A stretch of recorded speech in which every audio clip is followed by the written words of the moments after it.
And in fact, I have taken the questions based from the CBSE sample paper. And now, today onwards, we are going to start with chapter number 1, relations and functions, a very, very important topic and the basic foundation for the calculus. In 11th, also, we did talk about what exactly is a relation and what is a function, the relationship between the two. And in 12th, now we'll be talking about basically the types of relations and types of functions. So a quick reminder for relations, Cartesian product of two sets. This is what you already have done in grade 11th. So let A and B are two non-empty sets. Then Cartesian product of A and B is the set denoted by A cross B, consisting of all ordered pair AB such that A belongs to A and B belongs to B. In simple word, A cross B is the collection of all A comma B, where A belongs to A and B belongs to B. And if cardinality, इसको n of A का मतलब number of elements first set में मान लो P हैं, cardinality of next set is B, then the cardinality of A cross B is P cross Q. And same way n of B cross A का हो तो वो भी P into Q हो जाता है. Second remark is quite obvious, पढ़ लीजिए समझ आ जाएगा.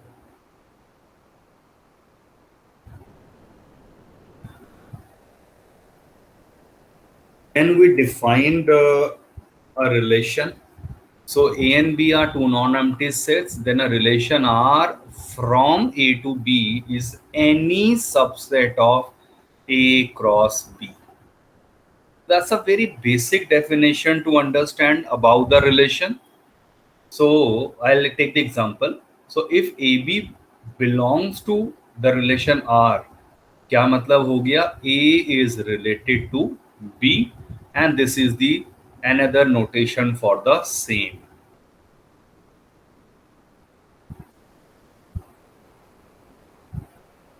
Then we did talk about the domain, range, and codomain of a relation.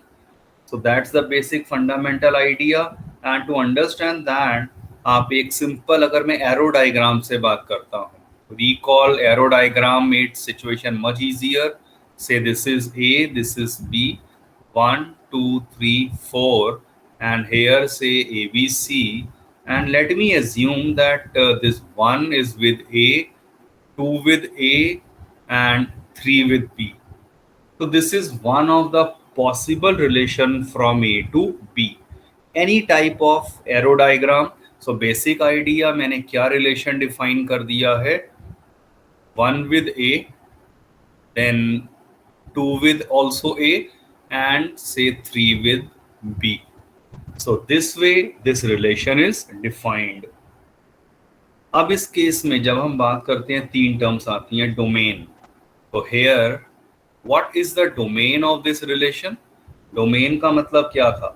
Set of all first coordinates of the elements of R. So that is simply 1, 2 and 3. यहाँ जो pair में 1, 2, 3 आ गए. Next हम बात करते हैं अबाउट रेंज. रेंज क्या हो जाता है? Set of all second coordinates. Second का मतलब यहाँ A आया और B आया, रिपीटेड एक ही बार लिखते हैं तो A कामा B. और जब हम बात करते हैं कोडोमेन की, कोडोमेन इज ऑलवेज फिक्स, बाद वाला set A, B, C. So these three things should be clear to us about any given relation.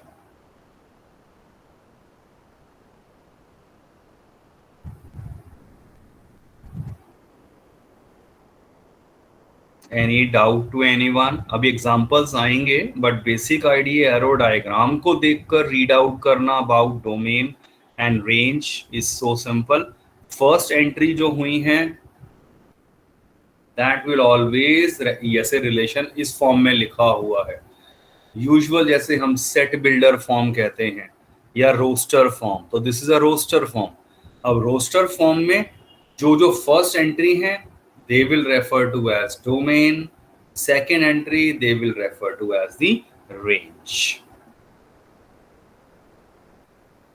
Check out this one example over here also. Set A दिया है 1 2 3 4 5 6 और कह रहे हैं let R be the relation in A. Relation in A का मतलब क्या हो गया, आर जो डिफाइन है वो ए टू ए करा गया है। तो यहां पर ए है और यहां भी ए है और 1 2 3 4 5 6 से लेकर 1 2 3 4 5 6 and this is the basic definition. The difference जो है a माइनस बी वो 2 होना चाहिए, बट प्लीज रिमेंबर a माने जो फर्स्ट वाले सेट का एलिमेंट लिया गया है, तो देयर इज अ रीजन इसीलिए 1,3 नहीं लिया गया। बिकॉज अगर आप 1,3 लेंगे तो 1 minus 3 a minus B minus 2 आ रहा है, बट हम चाहते हैं the difference should be 2 only, इसीलिए 1,3 नहीं आएगा। सो दैट रिलेशन ये बन गया। आप प्लीज क्विकली चेक कर लीजिए इस डेफिनेशन को सेटिस्फाई कर रहा है।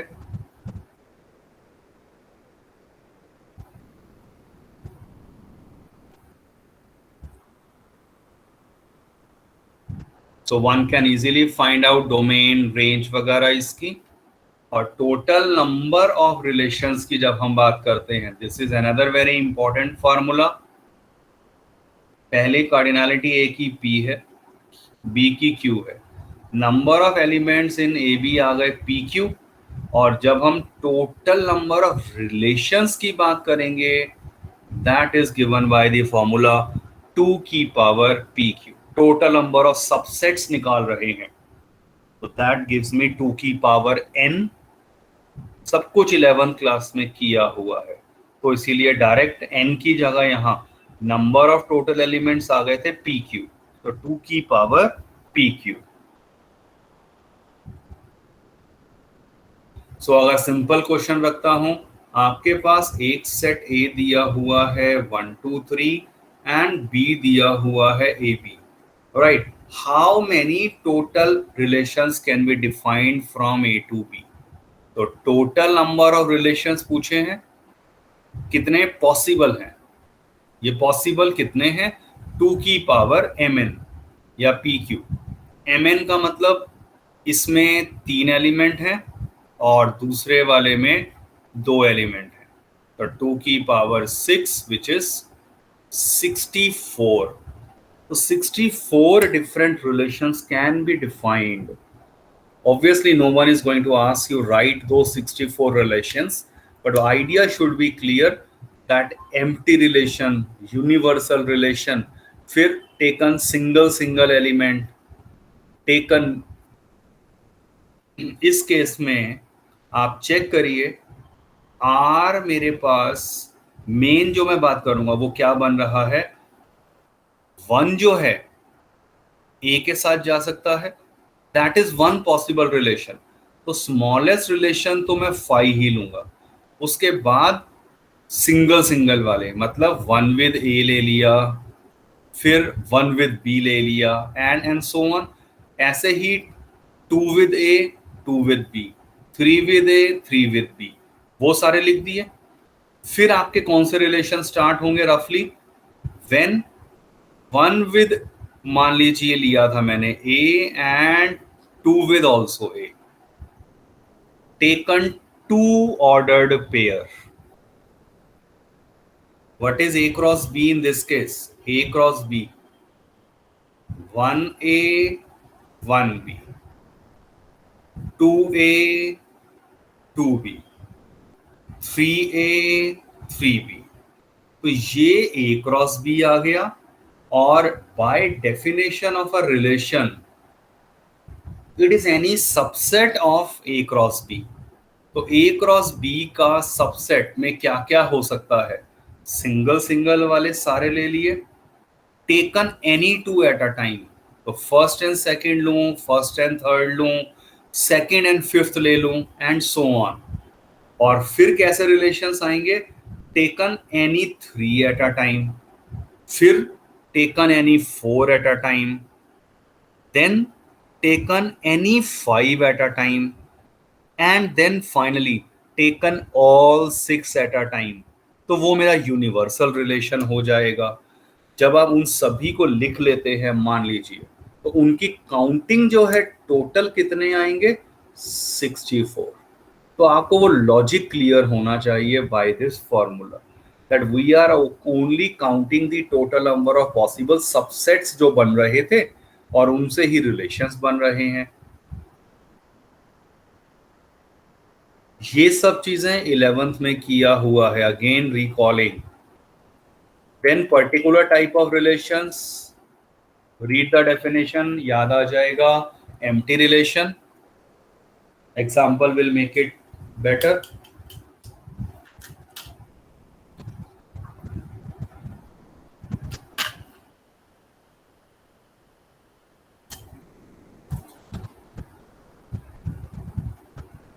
Then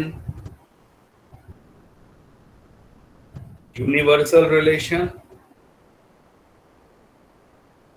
Check out the example.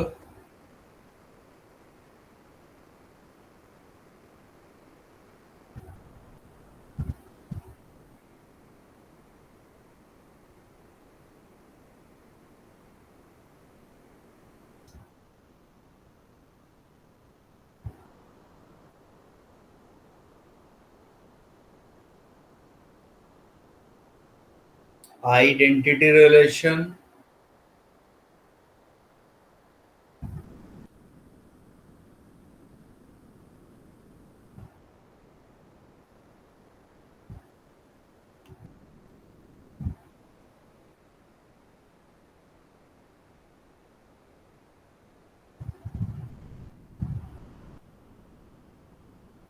Then we need talk about various types of relations. अब यहाँ से अब आपकी मेन जो चीज हमें रिक्वायरमेंट है वो स्टार्ट होती है 12th पॉइंट ऑफ व्यू से। अभी तक जो किया है past 15 minutes is just a recap of 11th class. Before we move on, everyone please mark your attendance in the chat box.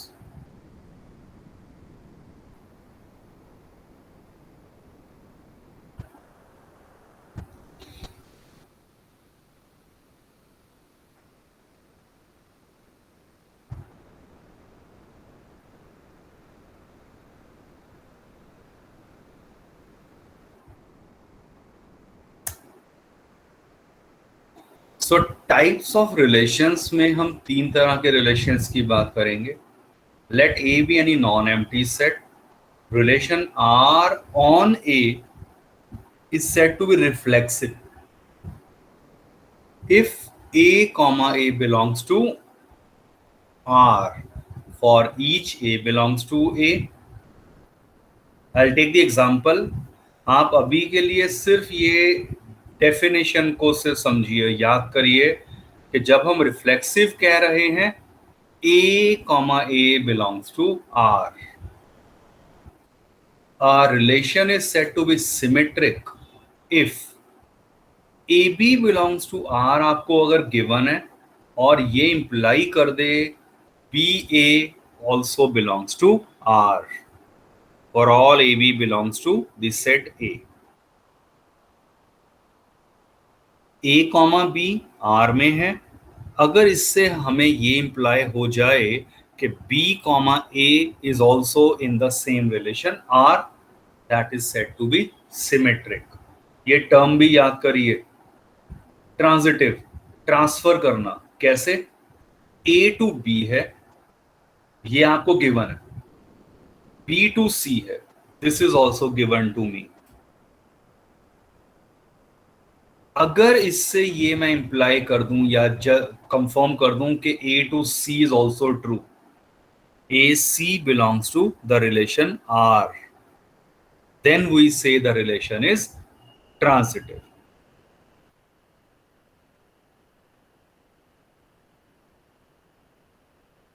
And a relation is said to be an equivalence relation if a relation is all reflexive, symmetric and transitive, right अगर relation तीनों है, reflexive भी है, symmetric भी है and transitive भी है, that relation is said to be an equivalence relation. Please make a note of this definition quickly.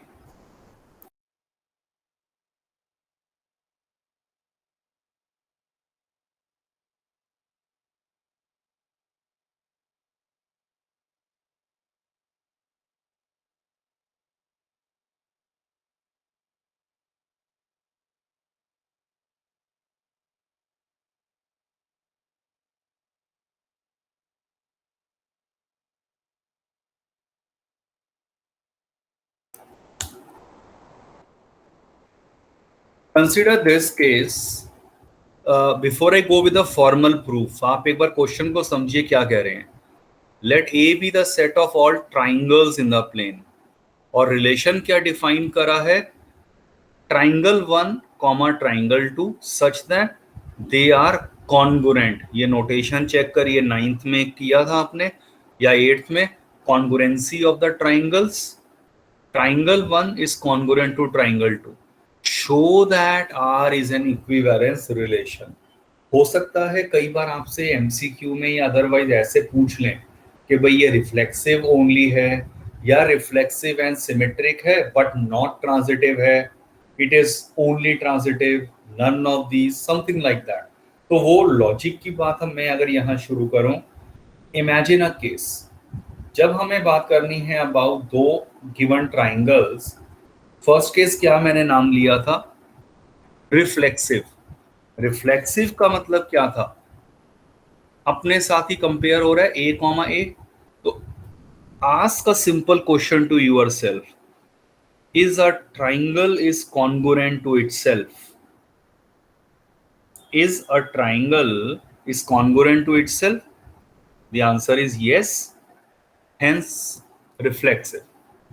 क्योंकि ट्राइंगल 1 ऑब्वियसली ट्राइंगल 1 के कॉन्गुरेंट होगा, hence it is reflexive. Next symmetric. Symmetric में अगर आप बाय डेफिनेशन देखें और फिर मैं ट्राइंगल के साथ लिंक करता हूं, if AB belongs to R imply BA belongs to R. Triangle 1 is congruent to triangle 2. क्या इसका मतलब ये होता है triangle 2 is also congruent to triangle 1? Clearly the answer is yes. So hence it is symmetric also.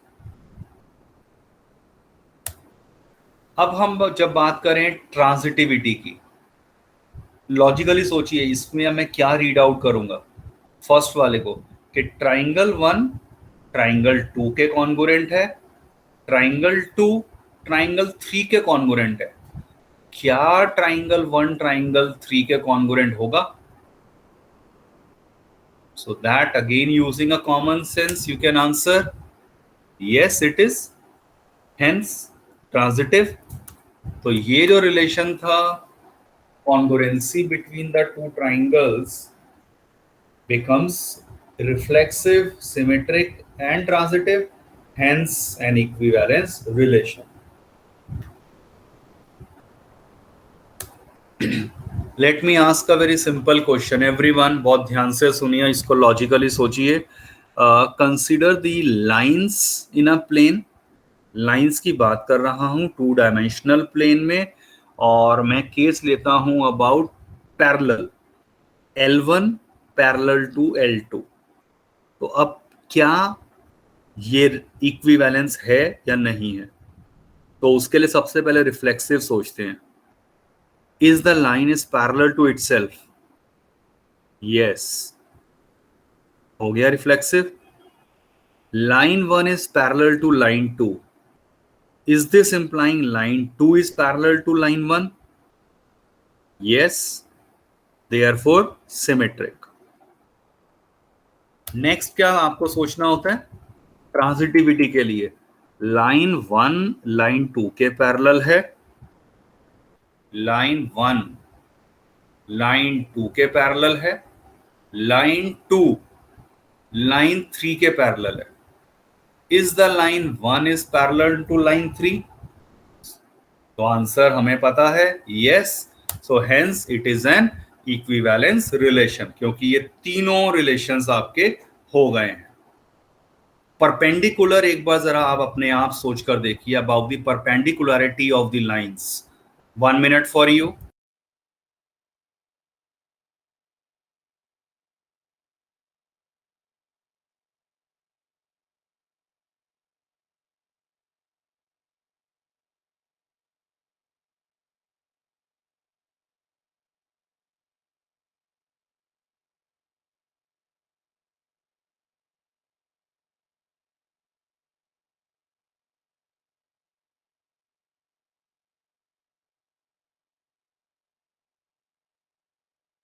So anyone, what about the perpendicular?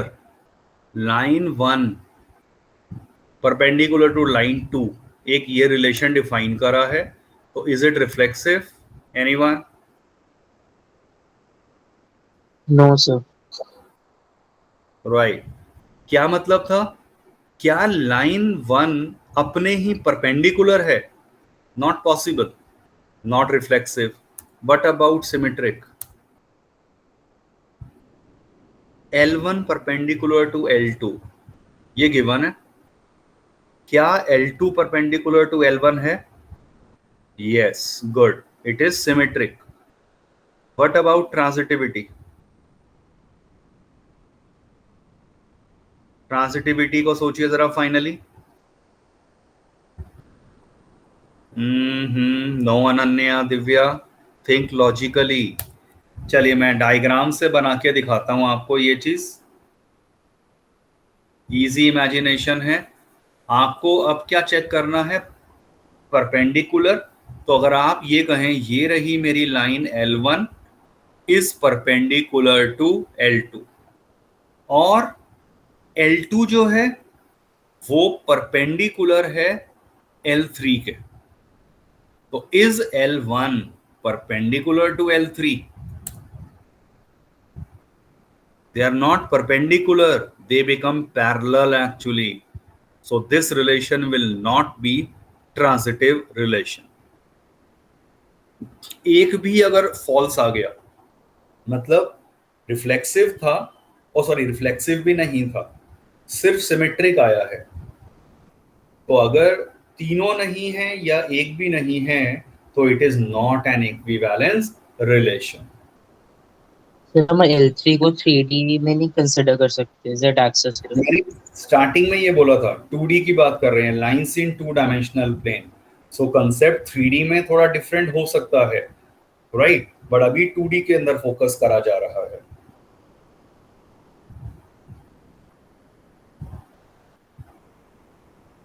Imagine this situation. अब ये मैं real life में बात कर रहा हूं. रिलेशन को ध्यान से सुनना. रिलेशन में एक बार लिख ही देता हूं छोटा सा. जैसे यहां पर मान लीजिए R एक रिलेशन है such that A, B such that A is a brother of B. बताइए, is it reflexive?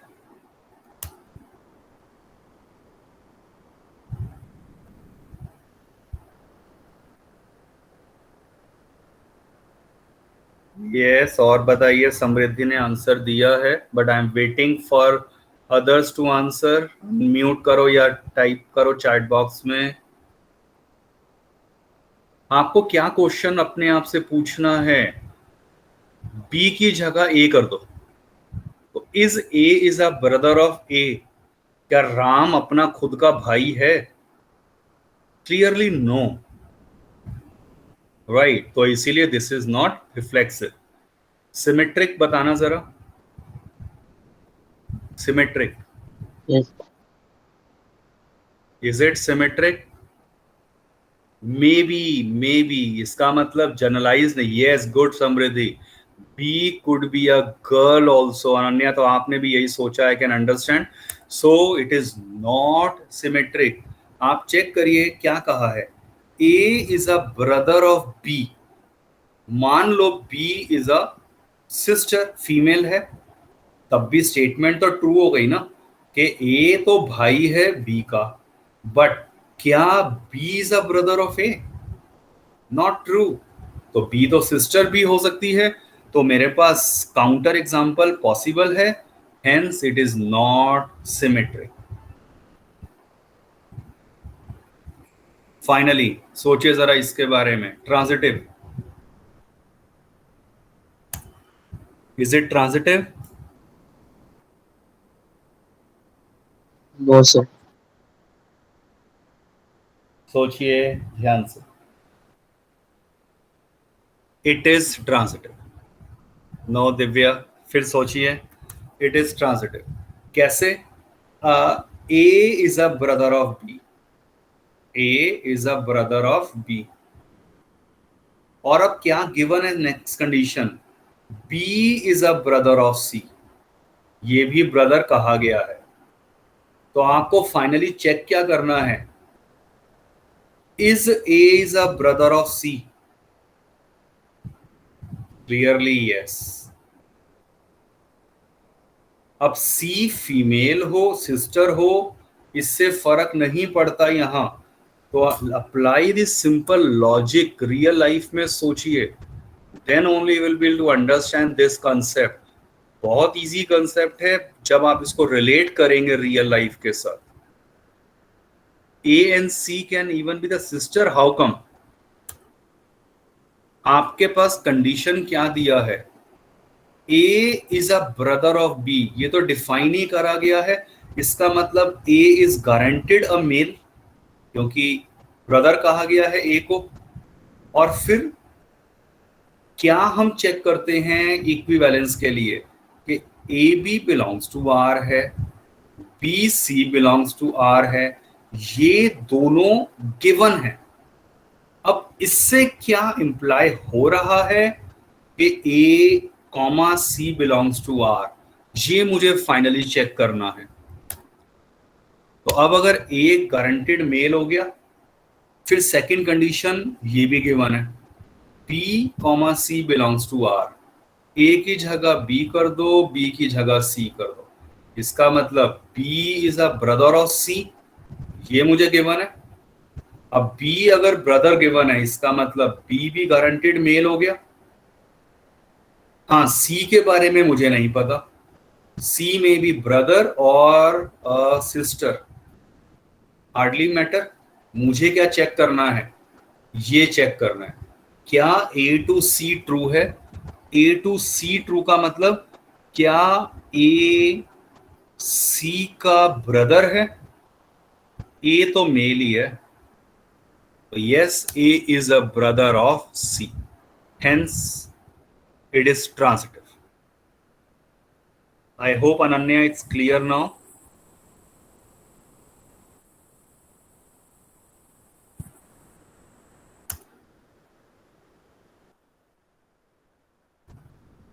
Already discussed, check this out. Parallel lines की बात हो रही है, वो ये प्रेजेंटेशन थोड़ा सा देखो कैसे है। Let A B the set of all lines in X Y plane, वही 2D में बात करी है। Let R be the relation in A defined like this, L1 comma L2 such that line 1 is parallel to line 2, show that R is an equivalence relation। तो कैसे लिखेंगे, कैसे? For reflexive, clearly L1 is parallel to L2, oh sorry L1 is parallel to L1 का मतलब मैंने क्या justify कर दिया, L1 कॉमा L1 आ गया उस रिलेशन में, this imply the relation R is reflexive। many a times what is going to happen, concept समझ आ जाएगा, आंसर आपको पता होगा कि भाई रिफ्लेक्सिव है, बट लिखना कैसे है, that presentation again one need to understand। वो प्रैक्टिस से ही बनेगा। फॉर सिमेट्रिक में डेफिनेशन को माइंड में ले आओ, A B belongs to R given है, क्या B2A है या नहीं है वो देखना है। तो late L1 L2 belongs to R, ये मुझे अब गिवन है।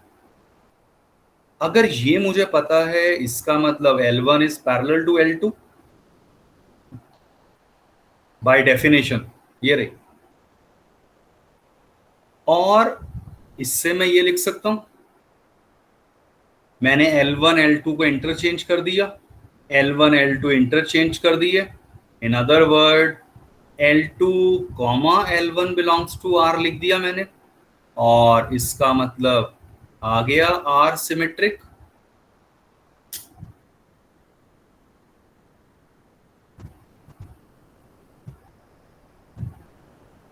For transitive, check this out. एक तो आपको ये गिवन है L1 L2 belongs to R and L2 comma L3। अब आपको अपनी तरफ से एक थर्ड लाइन इंट्रोड्यूस करनी पड़ेगी। अब ये आपको गिवन है, एक तरह से गिवन है। So what does this mean, पहले से मुझे क्या मिल गया, L1 is parallel to L2, और इससे क्या मिल गया, L2 is parallel to L3। This is first, this is second, from 1 and 2 clearly L1 is parallel to L3। और अगर मैंने ये लिख दिया L1 is parallel to L3, तो यहां L2 की जगह L3 आ जाएगा, मतलब L1 comma L3 belongs to R, और this imply R is transitive।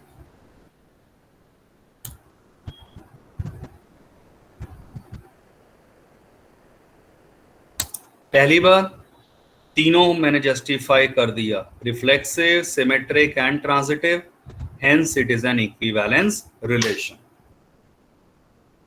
This imply R is an equivalence relation. तीनों हो गया ना, equivalence relation. Second part quickly देख लेते हैं, find the set of all lines related to this line. आप check करिए y equal to 3x plus 5 के पैरेलल आपको लाइंस लिखनी है। तो पैरेलल लाइंस क्या ले सकता हूं मैं, सोच के देखिए। स्लोप ही तो सेम रखना है, और पहली लाइन जो गिवन है उसका स्लोप 3 के इक्वल है, 11th class, y equal to mx plus c। तो m is the slope of this line, तो 3 आपका स्लोप गिवन था, and I am interested in all the lines which are actually parallel to this line. तो y equal to 3x plus 5 के parallel y equal to 3x plus anything, वो आप लिख देंगे।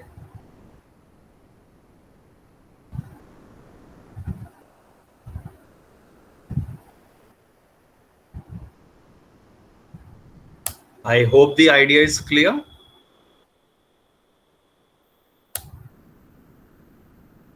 Before I end the class, this is one question for your homework. Very simple and straightforward. Please mark your attendance in the chat box.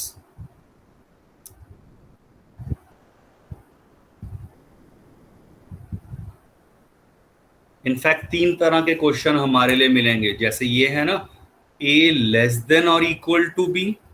Next question होगा, बिल्कुल बाकी सब कुछ same है, a लेस देन और इक्वल टू b स्क्वायर, और होगा a less than equal to b cube.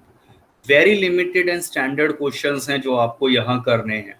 तो ये 3 क्वेश्चंस आपके पास आने वाले हैं, तो you can try out all 3 questions, और एटलीस्ट a लेस देन और इक्वल टू b के बारे में सोचिए।